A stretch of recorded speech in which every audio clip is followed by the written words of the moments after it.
Okay guys, so now we're starting our termination inside the panel box here. We'll be just doing the main for today. As you see, our 200 main breaker is there.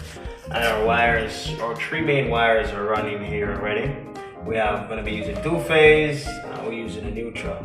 Now, they're all red coated, but we use our black tape to mark our neutral because we use black as neutral in Jamaica, right?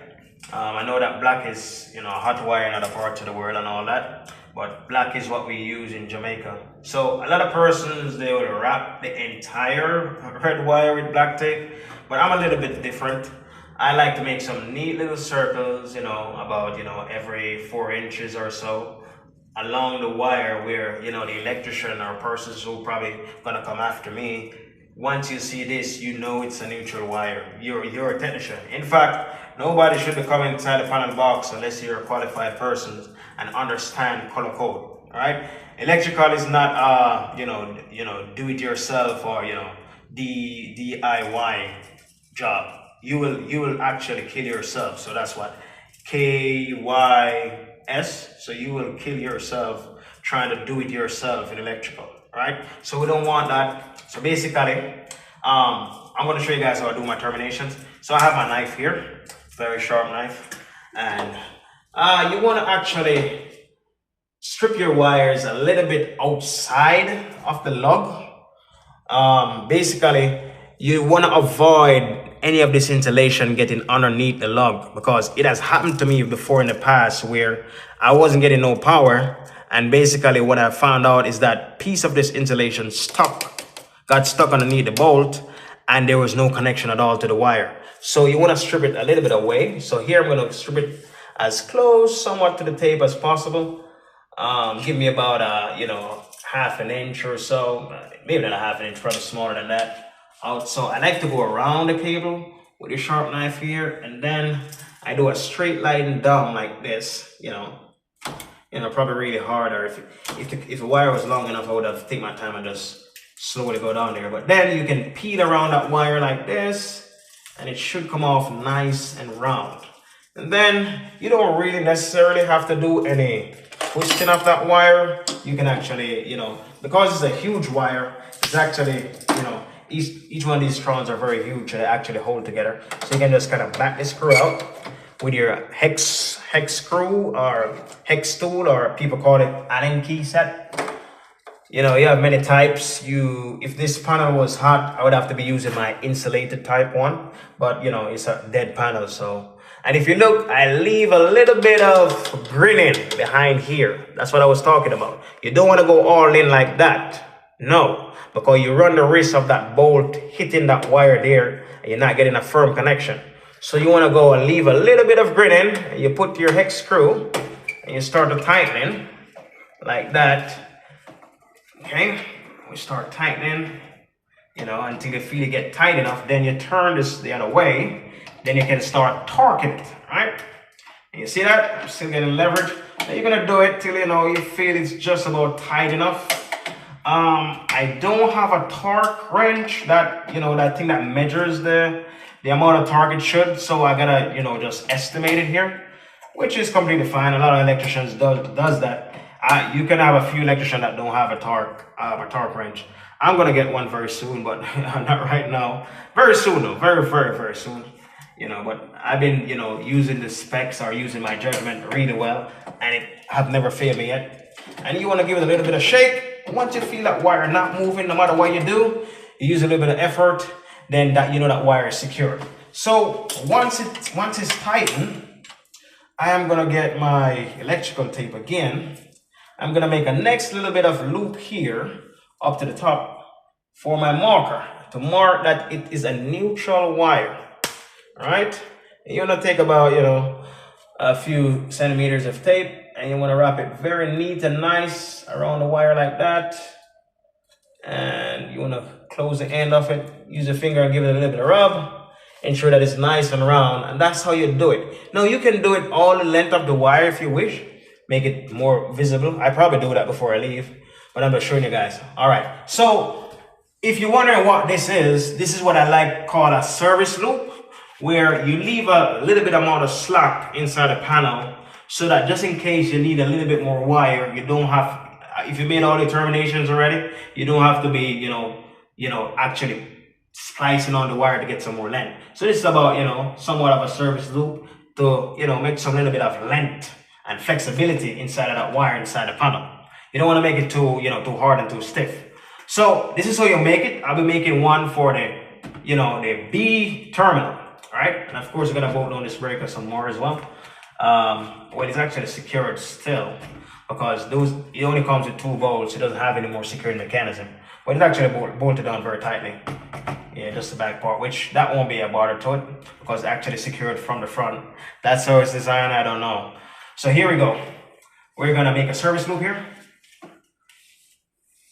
And you just want to give it a 1 turn like that.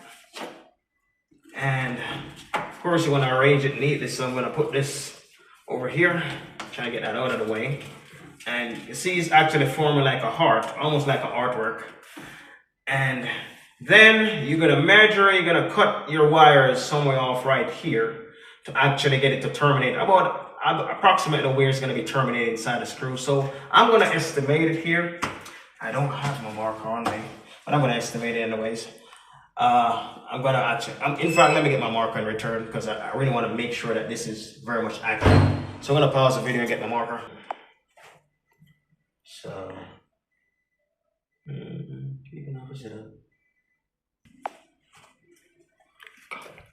all right, so now that we have made our mark, we've run for a marker and run back. So look at it. We made our mark just about right where it sits on top of the, the black part of the breaker. And of course, we're gonna cut the excess slack, and then we're gonna strip it and make our, termination. So I'm gonna cut it right now. Pause on a minute. All right, so now that we have cut our wires, we're gonna make our same stripping. You want to strip it, like I said, right about, right about where the line. You can do it in line with this rubber insulation here. And you're going to use your knife and mark it. And you make a slight indentation.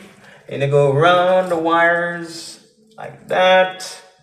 You don't want to rub the knife on it because you run the chance of actually scoring the wire or, chafing the wire, which can meet up to real problems. If you're trying to go at full load capacity at this house, you don't want to do that. So you make a line down like I showed you earlier, make a split in the middle, and then you're going to tear that wire apart, all of what you've actually outlined for it first.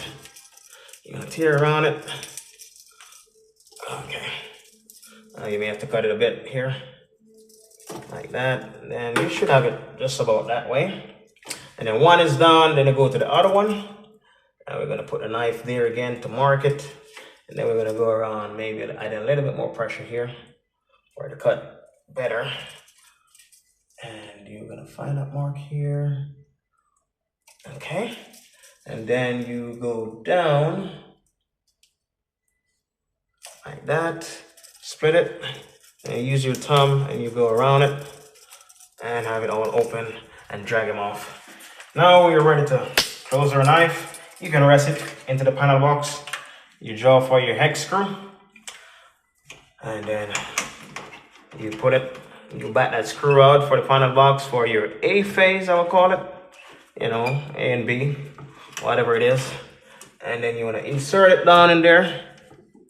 And then just about there, you want to be able to still see some level of wire hanging out there.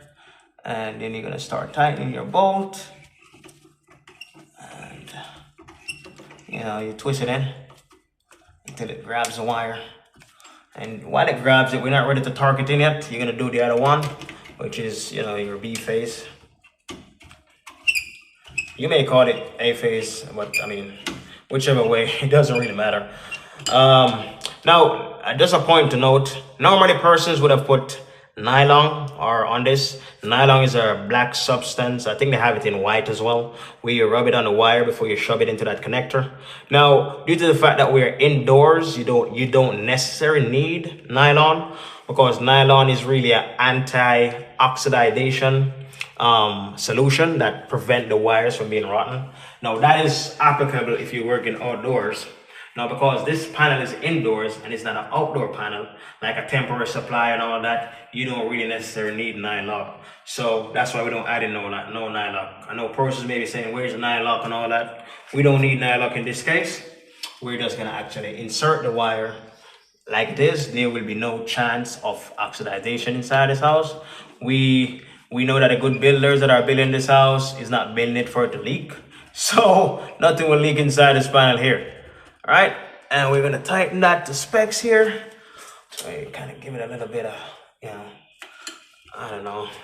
And then we're gonna turn it in torque mode, give it some torque, a few turns on the wire. And you're gonna turn it clockwise, and again, and again. Of course, again, until you wanna target until you feel it giving some resistance. That's why I'm saying you're estimating the torque. You don't want to over tighten in that bolt down in there. Same thing for this one. Turn it in torque mode, which is the torque mode. This is where you really put some really elbow grease into it, and you go down clockwise again. Wiggle them out. Sometimes it has a little bit of resistance. Wiggle them out again, and here we go again.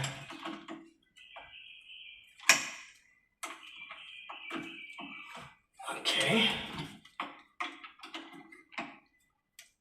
I think we're almost there. Basically, you're feeling the resistance.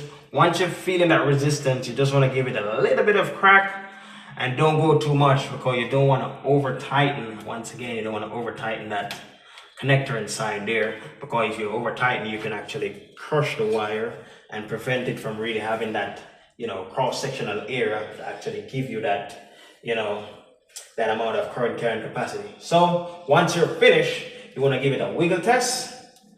And once it's not moving inside there, you see the breaker moving, but you're not seeing this moving. So, everything should be fine. And that's what it is. But this panel, the way it's designed, the breaker is designed to actually have some movements to it. But what you need to watch for, as long as down here, which is the connection part to the bus bar of the panel, is not moving, like you're not seeing this wiggling, then you know that your connection is very safe and firm, right? The final thing you want to put on for the main is these dielectric, on the live wire cap. That's what I call it, actually. So you use it to put it against these lugs, because once this panel is energized, these lugs becomes hot, and you want to prevent persons from coming into contact with these. So they build these safety gears here, which are some small caps, which I think is very, very useful, that you use to insulate it, right? And of course, it has some little holes in there to bring ventilation to that wire. You don't want to have your connection all strapped underneath the heat. So they have some little holes for it to breathe underneath there. And, to prevent, all type of heat from building up.